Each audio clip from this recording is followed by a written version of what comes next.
De volta com direto do plenário, já para a retomada do julgamento do habeas corpus 208240 de relatoria do ministro Edson Fachin sobre a questão de abordagem racial em um habeas corpus que está sendo julgado sobre um caso acontecido em São Paulo por tráfico de drogas. Continuamos acompanhando ao vivo direto do plenário. Uma sessão à excelentíssima ministra, presidente da Corte. E vamos dar continuidade no julgamento do habeas corpus 208.240, procedente de São Paulo. Ouvimos o voto do eminente relator, ministro André Mendonça abriu divergência. Colho agora o voto do ministro Alexandre de Moraes. Ministra Rosa Weber, presidente do Supremo.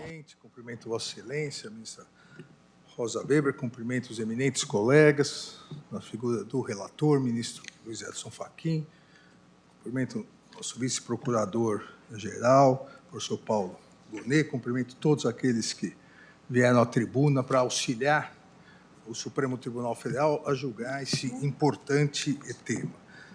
Presidente, já estamos discutindo, mas somente para encadear aqui a questão, como estamos vendo, o habeas corpus contra a decisão da sexta turma do Superior Tribunal de Justiça, que,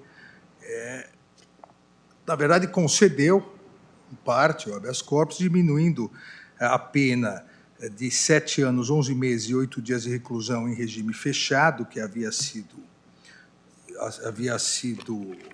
emitida pela primeira instância da Justiça Criminal de São Paulo, confirmada pelo Tribunal de Justiça. Para o voto à direita da mesa, o ministro Alexandre de Moraes.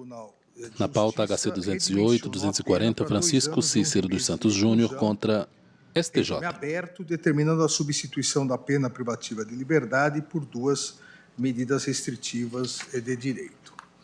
No voto, e essa, obviamente, é a questão mais importante, no voto do ministro relator, ministro Sebastião... Julgamento de habeas corpus pelo qual se pede a aplicação do princípio da insignificância em processo sobre tráfico de drogas. Essa importante questão do perfilamento racial e, à época, ele propôs a nulidade, ficou vencido, e aí, com a maioria, diminuiu, aí a turma... A sexta turma diminuiu a pena, como eu anteriormente me referi. Inclusive, na própria ementa, ele ficou vencido, mas continuou como redator do acórdão, e na própria emenda, ele colocou: a meu ver, cor da pele foi o fator que primeiramente despertou a atenção do agente de segurança pública, o que não pode ser admitido. Mas ele próprio, na sequência, coloca que ficou vencido. A Defensoria Pública do Estado de São Paulo ingressou com um novo habeas corpus, aí trazendo, e isso é importante que se coloque para a gente poder situar na linha de tempo, trazendo pela primeira vez o argumento de defesa do perfilamento. Esse argumento não fora levantado na decisão na instrução de primeiro grau. Eu tenho aqui a sentença da comarca de Bauru, que coloca quais os argumentos que a defesa colocou. A defesa se pautou mais pela ausência de provas seguras, abre aspas, ausência de provas seguras acerca da traficância, que não seria plausível que o acusado tenha se deslocado para adquirir cocaína. Acentuou ainda que o acusado, em todas as oportunidades, afirmou a propriedade das 5 porções de cocaína que estavam em seu bolso, mas que eram para consumo pessoal. Então, não houve, naquele momento, a defesa não arguiu a questão do perfilamento, tanto que o juiz de primeira instância nem tratou desse assunto. Da mesma forma, na apelação, de igual forma, não houve esse argumento, não foi trazido esse argumento.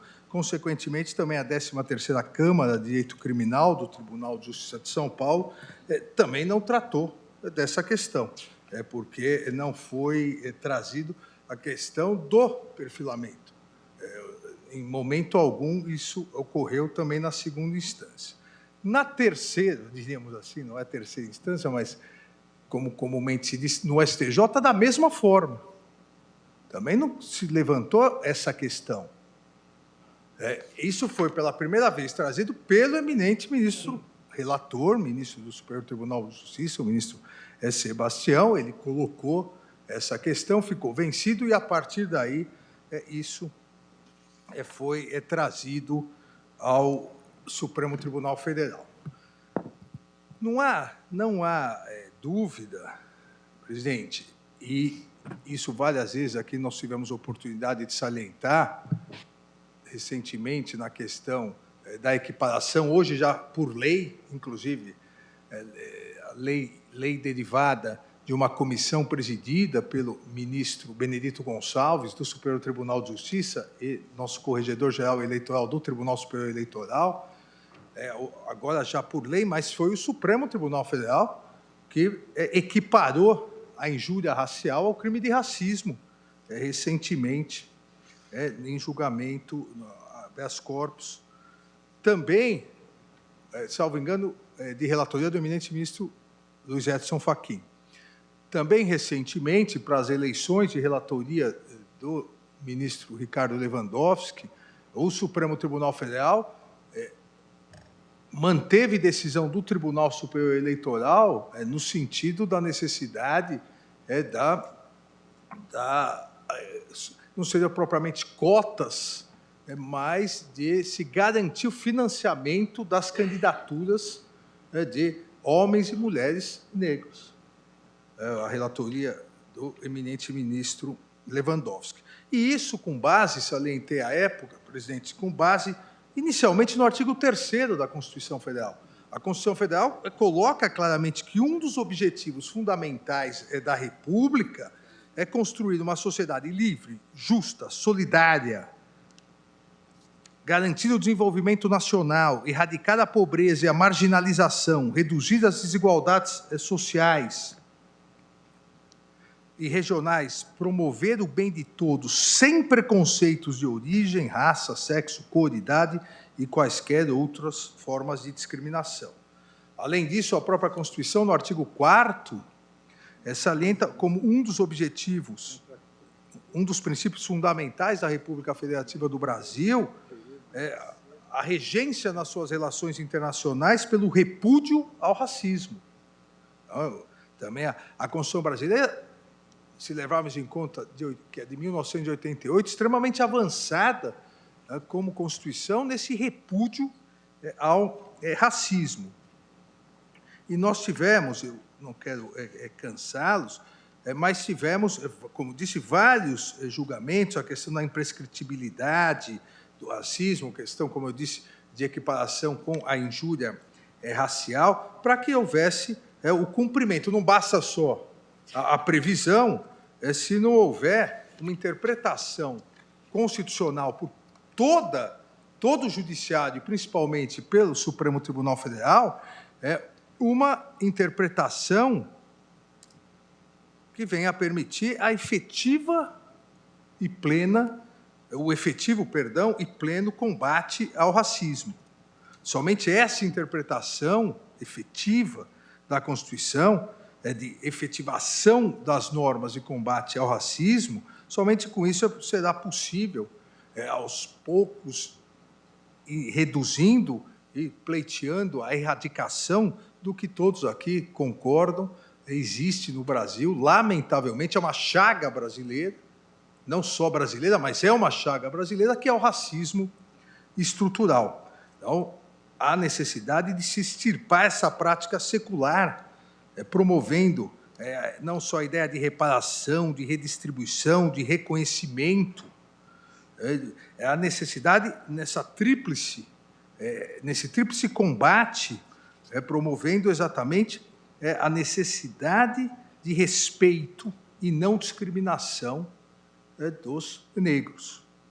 Somente com isso será possível, obviamente, nunca apagar o sofrimento, a humilhação, a quebra da dignidade durante toda a história, mas pelo menos atenuar e evitar que isso possa voltar a ocorrer, mesmo que em níveis menores, como se trata, por exemplo, em níveis menores, o que é a escravidão, obviamente, grave, mas menor que a escravidão, como a injúria racial. Então, a partir dessa construção, e essa corte vem realizando isso, a ideia exatamente é impedir a proliferação e combater de frente o racismo estrutural. Em todos esses julgamentos, destacamos a Convenção Internacional sobre todas as formas de discriminação racial, que, apesar de ratificada pelo Brasil em 68, só ingressou no nosso ordenamento jurídico após a redemocratização no governo do presidente Sarney. O mesmo Pacto de São José da Costa Rica, que também prevê essa necessidade de combate à discriminação por qualquer motivo, inclusive diz por motivo de raça. 2021, pouquíssimo tempo, o Brasil ratificou a Convenção Interamericana contra o Racismo, a Discriminação Racial e Formas Correlatas de Intolerância, cujo artigo 10 prevê exatamente que os Estados-partes comprometem a garantir às vítimas do racismo, discriminação racial e formas correlatas de intolerância um tratamento equitativo e não discriminatório, acesso igualitário ao sistema de justiça, processos ágeis e eficazes e reparação justa nos âmbitos civil e criminal, conforme pertinente. Então, a interpretação do texto constitucional só é legítima se, a partir da apreciação do conjunto das normas vigentes e de forma equilibrada, atentar ou vislumbrar, melhor dizendo, o que o artigo 3º e o artigo 4º da Constituição determinam, o combate efetivo a qualquer forma de racismo. E uma das formas de racismo, e uma forma grave de perpetuação do racismo estrutural, é exatamente o perfilamento racial de pessoas afrodescendentes. O documento das Nações Unidas, produzido exatamente nesse sentido, e fazendo uma comparação entre como vários países vêm combatendo isso, e que o prefácio desse documento foi escrito pela alta comissária para os direitos humanos, Michelle Bachelet, que...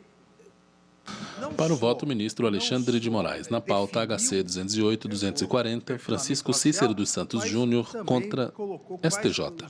Os maiores problemas em relação a isso.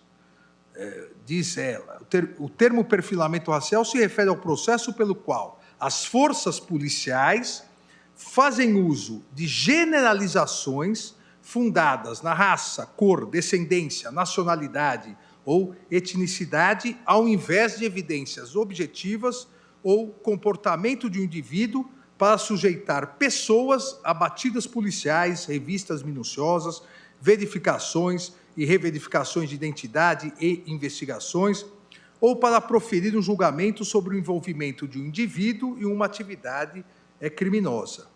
Então, aqui a questão mais importante, as forças policiais fazem uso de generalizações fundadas, para o que nos interessa no caso concreto, na raça. E, seguindo aqui nesse prefácio, se diz na alta comissária da ONU que a prática de perfilamento racial viola uma série de princípios e direitos fundamentais estabelecidos no direito internacional dos direitos humanos. Esses incluem o princípio da não discriminação e da igualdade perante a lei, assim como o direito à proteção igual pela lei. Por sua natureza, o perfilamento racial se afasta do princípio básico do Estado de Direito, de que determinações referentes à aplicação da lei devem ser baseadas na conduta de um indivíduo, não em sua filiação a um grupo étnico, racial ou nacional. E mais, o que já é comprovado hoje, já em grandes estudos de segurança pública, e aqui consta também, é que o perfilamento racial é considerado uma ferramenta de policiamento ineficaz, visto que, na maioria das vezes, é um fracasso na prevenção do crime. O que, de fato, tem feito é alienar comunidades visadas devido à tensão policial intensificada, que acaba minorando a confiança dessas comunidades nas forças policiais e exacerbando as tensões entre a polícia e as comunidades que são alvo dessa prática. E isso é realmente comprovado, não só no Brasil, mas no mundo todo, a ineficácia da adoção ilegal, inconstitucional, ilícita do perfilamento racial. E nesse estudo, presidente, que não vou também cansá-los, mas há toda uma descrição do que vários países, se coloca a Colômbia, a Holanda, a Inglaterra, País de Gales, a Irlanda do Norte, quais as medidas de conscientização, captação, capacitação, recrutamento e combate efetivo ao perfilamento racial como forma ilícita de obtenção de provas, como forma ilícita de combate à criminalidade, e mais do que isso, como uma constatação de crime de racismo praticado pelas autoridades policiais. O perfilamento racial é um crime de racismo. Aquele que o pratica está praticando as elementares do tipo penal de racismo. Isso, acredito que nenhum de nós discorda. É que as provas não podem ser obtidas com perfilamento racial, que não só a prova é ilícita, como aquele que praticou o perfilamento racial, aquela autoridade deve ser processada por racismo, e que isso deve ser extirpado. E há métodos, e foi citado aqui, o próprio eminente ministro relator colocou, os currículos policiais vêm tentando se adaptar a isso e devem se adaptar rapidamente. Estruturalmente, sabemos que quando é estrutural, o combate deve ser mais efetivo para reduzir, mas há e continua havendo esse problema, esse grave problema de discriminação. O que ocorre, e já adianto que irei divertir... Para o voto, o excelentíssimo ministro Alexandre de Moraes, HC 208-240. Não é um bom caso para se caracterizar o perfilamento racial. Existe perfilamento racial em várias operações policiais? Existe. Agora, nesse caso, há provas de que ocorreu. Veja, o subjetivismo é uma coisa. A afirmação, como fez, com a devida vênia, o eminente ministro Sebastião, de que, a meu ver, houve, porque sempre há, é outra coisa. Por isso que eu iniciei dizendo, a defesa não alegou isso, em momento algum, em primeira instância. A defesa não alegou isso, em momento algum, na segunda instância, na apelação. A defesa não alegou isso no Superior Tribunal de Justiça. Somente essa questão foi levantada quando, no voto vencido do ministro Sebastião, se colocou essa questão. E essa questão, obviamente, poderia ser colocada a defesa, num primeiro momento, falhou, esqueceu, o juiz não analisou, o Tribunal de Justiça não analisou, mas voltando aqui, a definição dada de perfilamento racial, o processo pelo qual as forças policiais fazem uso de generalizações fundadas na raça, me parece que o que temos é que analisar exatamente se essa abordagem foi feita fundada na raça, fundada no fato do abordado, depois réu, ser negro. E não me parece aqui, objetivamente falando, nós podemos dizer, não, mas as abordagens sempre são feitas assim. Nós temos que ter a prova no processo. Por isso que digo que, ao meu ver, não é um bom caso para se extrair essa tese. Segundo a denúncia, e começando já desde a denúncia do Ministério Público, o paciente foi surpreendido com 5 Eppendorfs 1,53 gramas de cocaína, que dá em torno de 15 carreiras de cocaína, para fins de tráfico sem autorização, de acordo com determinação legal ou regulamentar. Durante patrulhamento pelas proximidades, os policiais militares avistaram o denunciado em típico gesto de venda de drogas para o motorista de um veículo. Com a aproximação da viatura policial, o veículo e seu condutor evadiram-se do local e não foi identificado. O denunciado tentou fugir a pé, mas foi abordado. Pouco antes da abordagem, o denunciado dispensou no chão 7 Eppendorfs vazios. Com ele foram localizados num bolso a importância de R$ 80 e no outro aqueles 5 Eppendorfs de cocaína. Se nós formos à sentença de primeiro grau, nós teremos a mesma descrição, a mesma fundamentação, exatamente a mesma fundamentação acrescida durante a instrução, a partir dos depoimentos das testemunhas, que lá se tratava, como disse o eminente ministro André Mendonça, que lá se tratava de uma boca de fumo, uma biqueira, em Bauru, conhecido como a boca de fumo. Então, quais os elementos que a sentença, a partir da denúncia e da instrução, quais os elementos que a sentença utilizou para a condenação? Exatamente, que se tratava de uma biqueira, uma boca de fumo, que os policiais, verificando o posicionamento no local, uma coisa está na frente do shopping center, em pé, fazendo uma espécie de transação comercial com quem está no carro. Outra coisa, basta ir em qualquer boca de fumo, exatamente isso, é um modus operandi. Vossa Excelência me concede por favor. Parte, ministro Alexandre, apenas para dialogarmos. Com a devida vênia, me parece que a questão não é exatamente esta. E o exemplo que Vossa Excelência vem dar agora do shopping center comprova o quanto é difícil reconhecer a estrutura racista que está incrustada em todos. Porque o exemplo... Perdão, ministro Fachin. Na verdade, eu não disse que era um negro, um branco no shopping center. Mas as camadas sociais se diferenciam. Não importa se é um negro ou branco. Eu estou dizendo qual o modus operandi. Qual o modus operandi da compra de droga em bocas de fumo? Qual o modus operandi?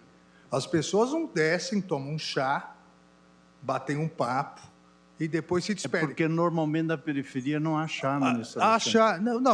Ministro Fachin, se Vossa Excelência quer levar para esse lado... Não, eu queria falar da há busca. Problema. A nulidade é da busca. Vossa Excelência falou já no seu voto. O que ocorre é o seguinte, qual o modus operandi? Eu imaginei que seria possível debater. Sempre é, mas qual o modus operandi? Qual o modus operandi da compra de droga em qualquer biqueira? Qual é? Esse é o quadro a priorístico. Ministro, pausa, fale e bebe água. Valores e opções de sentido. Aqui, tecnicamente falando, o que me parece... Julgamento de habeas corpus, pelo qual se pede a aplicação do princípio da insignificância em processos sobre tráfico de drogas. HC 208, 240. Ter alguém parado no meio-fio, com um carro, num lugar que, eventualmente, seja conhecido como de alguma transação ilícita. Agora, há casas noturnas de elevado padrão, onde esse tipo de comportamento também se dá. E, portanto, a questão está, qual é o quadro mental a priorístico que levou essa busca pessoal?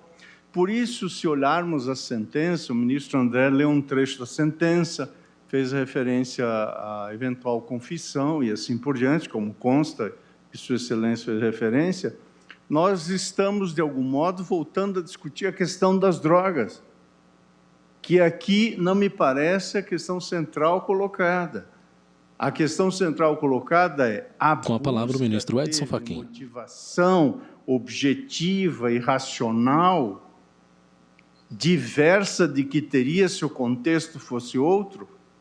E eu acho que a nossa divergência, portanto, parece-me, está em reconhecer a licitude ou ilicitude da busca, do que eu estou depreendendo o voto de Vossa Excelência do ministro André está reconhecendo que, no caso, nada obstante as ressalvas constantes do início do voto, que eu acho que subscrevem, o ministro André não se manifestou, nem Vossa Excelência, mas as observações iniciais do voto de Vossa Excelência do ministro André parece-me subscrever as teses que eu estou propondo. Portanto, nós estamos de acordo com as premissas, em tese.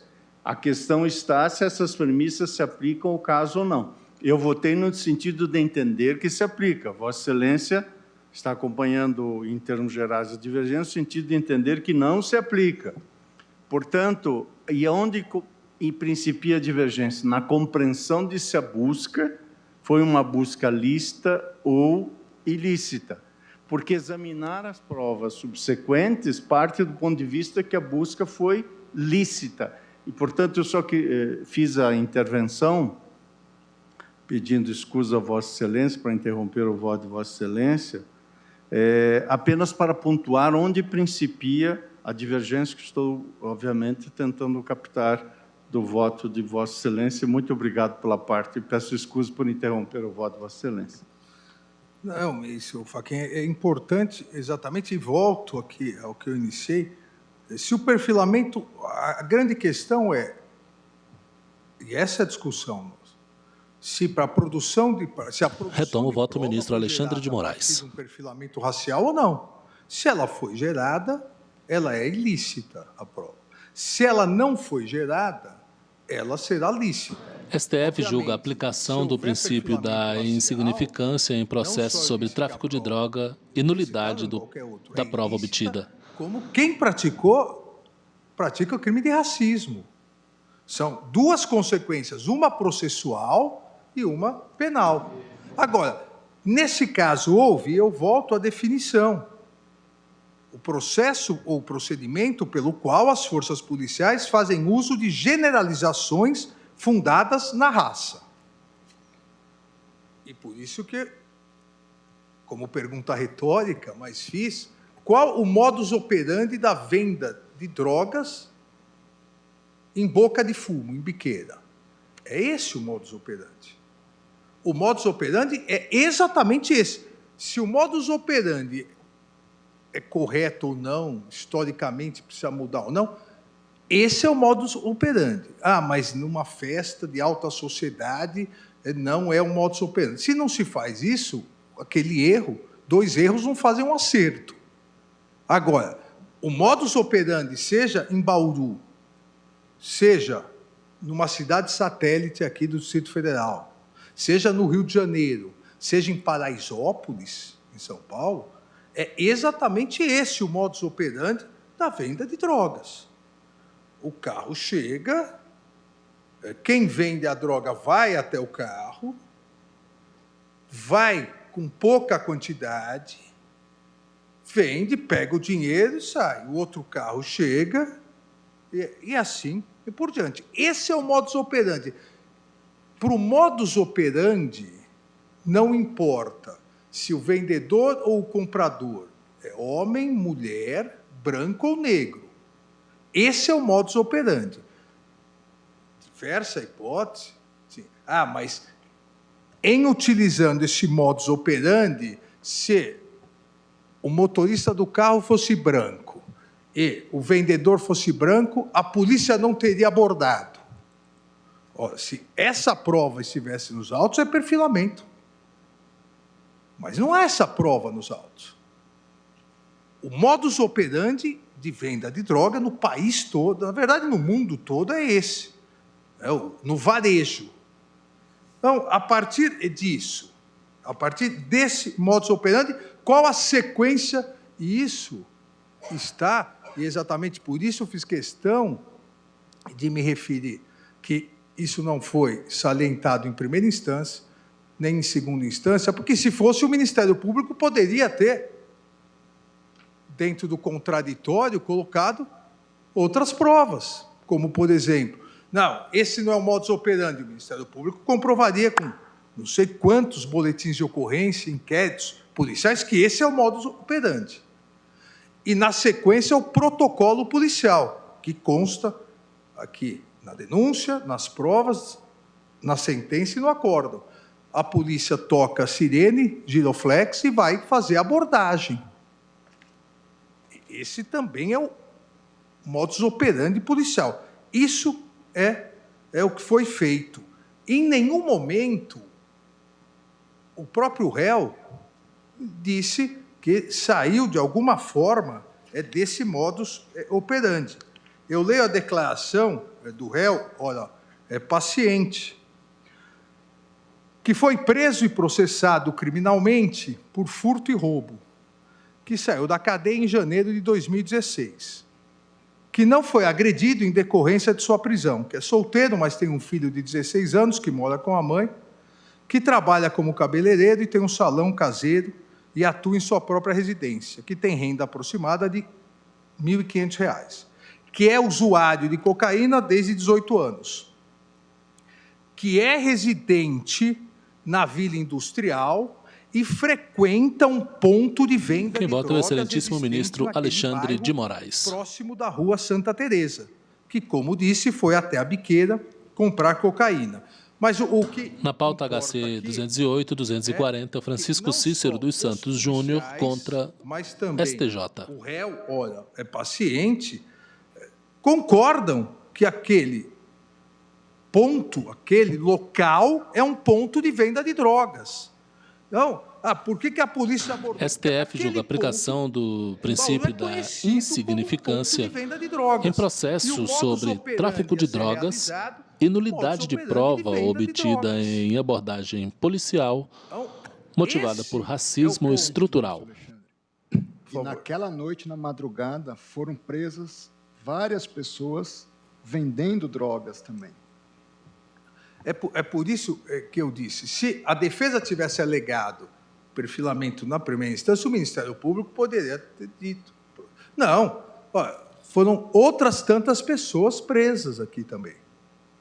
Não há como se afirmar que foi preso porque a polícia olhou, viu uma pessoa negra, foi lá e prendeu. A pessoa não estava encostada no muro, num local que não é tradicionalmente conhecido como ponto de droga. Estava fazendo o modus operandi. E concordo com o eminente ministro relator, eu não sigo adiante dizendo que, pelo fato de ter sido apreendida a droga, isso legitima eventual busca ilícita. Não. O que me parece legitimar aqui, nos termos do artigo 244 do Código de Processo Penal, é exatamente isso. Não é fato notório no processo que era um ponto de venda de drogas, uma boca de fumo ou uma biqueira, como queira, e que o procedimento foi o procedimento usual de compra e venda e o procedimento usual da polícia tocando a sirene e indo abordar o veículo e a pessoa que estava vendendo. Então, isso é o usual. O que gerou a suspeita, a fundada suspeita na polícia de atuar? O modus operandi regular numa boca de fumo. Assim, o ministro André bem lembrou, assim como esse caso, vários outros foram presos no mesmo, num período mais elástico, porque é uma boca de fumo. Eu cito aqui no voto exatamente que nem resposta à acusação, nem alegações finais, nem razões do recurso de apelação se levantou essa questão. Os documentos estão aqui, nem mesmo no habeas corpus, exatamente porque toda a narrativa é a narrativa padrão de venda de drogas no varejo, de venda de drogas no varejo, não, obviamente, a venda de drogas no atacado. Então, o que me parece aqui que um dos requisitos essenciais, ou eu diria o requisito essencial para a caracterização do perfilamento racial, e repito, o perfilamento racial, enquanto o processo das forças policiais de discriminação, de racismo, infelizmente existe no Brasil, existe, deve ser combatido sob duplo aspecto. Processualmente, a prova ser ilícita e, penalmente, aquele que pratica o perfilamento racial ser processado por racismo. Agora, o perfilamento racial se caracteriza exatamente por ser esse procedimento que as forças policiais fazem de uso de generalizações fundadas na raça. Aqui não houve uma generalização fundada na raça, não há comprovação e nem houve alegação da defesa disso.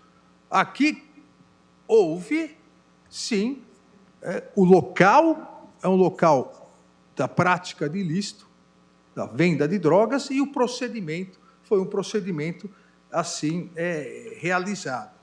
Então, por isso, pedindo todas as vênias ao eminente ministro relator, eu entendo que não é o caso de se declarar a prova ilícita. Não há, nesse caso, não há nenhuma prova, nem a própria defesa produziu prova durante toda a instrução. Veja, não é nem só que o Ministério Público não pôde contestar ou contraditar e o juiz e o tribunal não puderam analisar. A própria defesa não produziu prova, não alegou isso. Não há, a meu ver, a possibilidade de dizer que, nesse caso, há provas de perfilamento racial. Se não houvesse nenhum outro indício que gerou a fundada suspeita, até poderíamos, por exclusão, chegar a isso. Mas o local, o fato notório... Quem vota é o ministro Alexandre de Moraes. Boca de fumo, que o próprio paciente, o réu, ora paciente, também alegou em seu depoimento, e o modus operandi da compra e venda, esses são fatos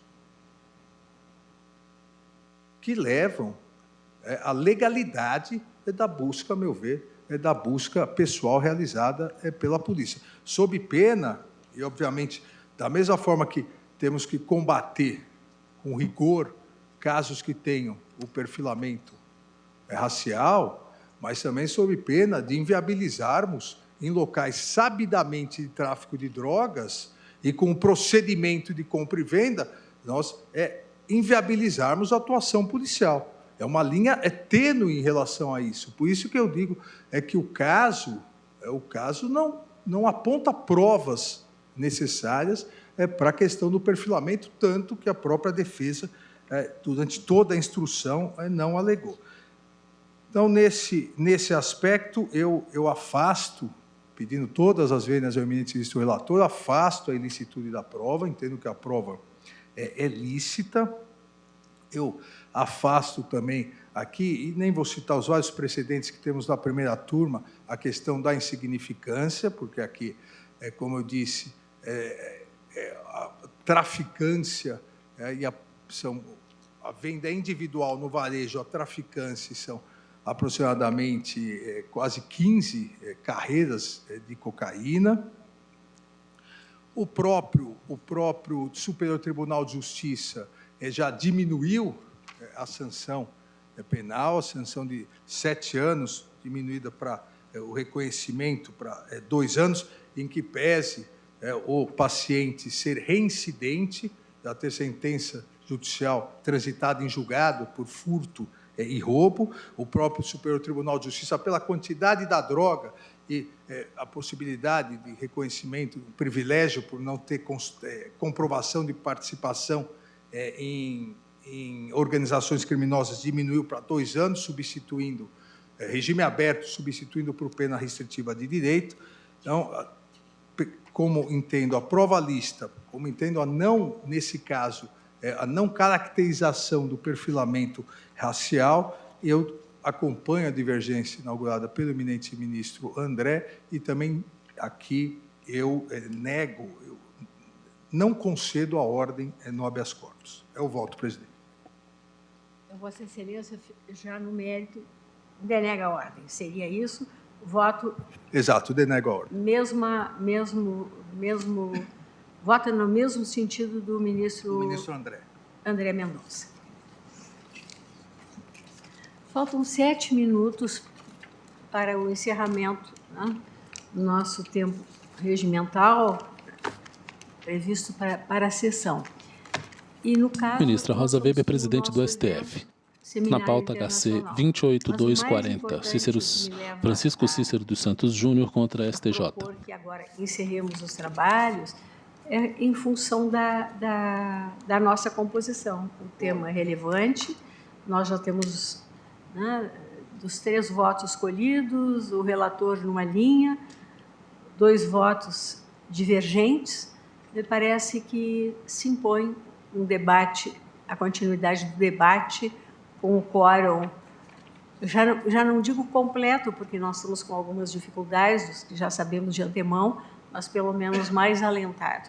Mas consulto Vossa Excelência, ministro Luiz Fux, seria o próximo a votar. Senhor presidente, eu estou inteiramente de acordo pela envergadura do tema e quero... Ministro Luiz Fux, presidente do STF. E, por vezes, nós nos deparamos com alguns recursos extraordinários afetados à repercussão geral que não são os melhores modelos para esse fim. Mas, de toda sorte, nós não podemos nos excusarmos de enfrentar esse tema, ainda que nós tenhamos que aglutinar outros processos para que esse tema não saia da pauta e das nossas preocupações. Pois não. Nós recebemos... Senhora presidente. Ministro Toffoli. Por videoconferência intervém o excelentíssimo ministro Dias Toffoli, relator do feito. Vossa Excelência estava aí e não tinha ainda cumprimentado. Boa tarde a Vossa Excelência. Na pessoa de Vossa Excelência, cumprimento a todos os colegas. Também cumprimento a profundidade ministro dos votos que foram proferidos na sessão de hoje, a partir do eminente relator, que traz um problema, como já foi chamado o destaque pelos colegas que divergiram de Sua Excelência, mas realmente talvez o caso, o pano de fundo, não fosse o melhor caso para tratarmos desse tema. Como há circunstâncias específicas que foram destacadas, eu vou pedir vênia ao ministro Luiz Edson Fachin, mas cumprimentando Sua Excelência pela importância do voto que trouxe e pela sua profundidade, mas no caso concreto eu vou acompanhar a divergência. Como eu estou em sistema virtual, eu peço vênia ao ministro Luiz Fux para adiantar o meu posicionamento e aos outros colegas e já deixar o meu voto, então, registrado no sentido de acompanhar a divergência, mas também ressaltando a importância da discussão, que talvez seja uma discussão que nós vamos ter que, mais à frente, temos uma data novamente para discuti-la. Então, portanto, senhora presidente, acompanho a divergência. Obrigada, ministro Dias Toffoli. Vou consignar o voto de Vossa Excelência. Ministro Lewandowski, Vossa Excelência quer adiantar o voto ou vamos seguir o debate na próxima sessão? O senhor está me interrogando, senhor presidente? Com muito prazer eu respondo. É porque não estaria na minha vez agora. Não, é porque o ministro Fux entende... Quem fala é o ministro Ricardo Lewandowski. Continuamos o debate... Ministra Rosa Weber, presidente do STF. Pois não, eu estou inteiramente de acordo, senhor presidente, porque o meu voto também é ministro Ricardo Lewandowski. Alongado. Eu agradeço. E o ministro Dias Toffoli... Eu só gostaria de registrar, senhora presidente, como eu já encaminhei... Por videoconferência, o ministro Dias Toffoli, relator do feito. Na próxima sessão, quarta-feira, eu não terei condições de participar nem presencialmente, nem virtualmente. Então, por isso, eu peço licença por ter antecipado o meu posicionamento neste caso. Ministro Dias Toffoli, eu já ia fazer esse registro, que Vossa Excelência seguramente... Ministra Rosa Weber, presidente do STF. Em função, para não participar dos debates, mas porque não estará presente, como já me comunicou, né, justificadamente na próxima sessão, quando nós continuaremos, então, os debates. Eu proclamo o resultado provisório, que após o voto do eminente relator, não conhecendo do habeas corpus, mas concedendo a ordem... Proclamo o resultado no plenário físico do Supremo Tribunal Federal à excelentíssima ministra, presidente da Suprema Corte, a ministra Rosa Weber. Advieram e determinar, por conseguinte, o trancamento da ação penal originária e dos votos dos ministros André Mendonça e Alexandre de Moraes e Dias Toffoli, que denegavam a ordem, o julgamento foi suspenso, para ter continuidade no próximo dia 8 de março. Agradeço a presença de todos, desejo um ótimo final de dia, declaro encerrada a sessão. Muito obrigada.